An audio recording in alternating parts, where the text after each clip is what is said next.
Alam mo yan, kaya alam mo na pag nawala may mawawala, hindi na para magbabala. Mababalasa ka sa akin, may kasama man o wala. Mababalasa ka sa akin, may kasama man o wala. Gusto mo pa talagang makipagbate, payag naman ako dun, basta't susubo mo to, isusubo mo to. Ang laki mo na, takot ka pa rin sa aso.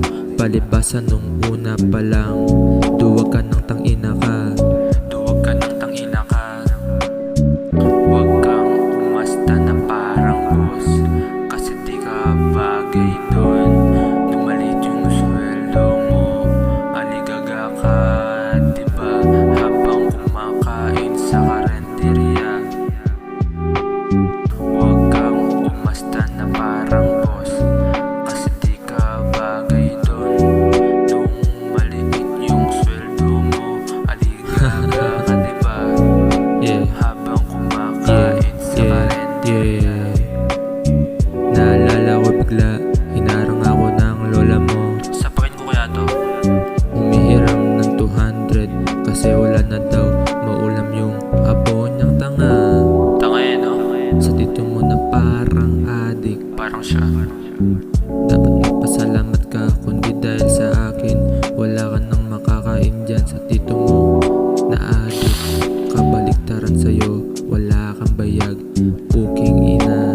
Paglabas mo ng pinto, di ko na para banggitin pangalan mo. Alam mo kung sino ka, pag natsampuhan kita, quits na ang tawag doon.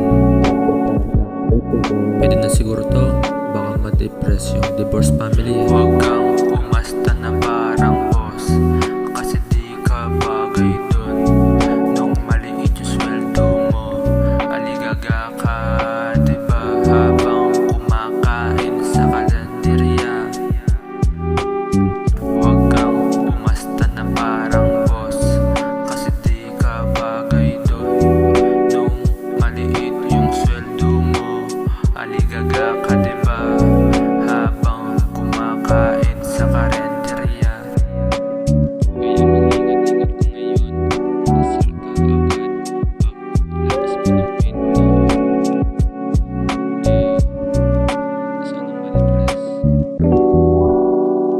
Alam mo naman na hindi ako sanay na walang ganti. Alam mo yan, simulat sa Paul, mga sinong next. Gusto ko na ba yung kababata mo din na pareho kayo iniwan ng ama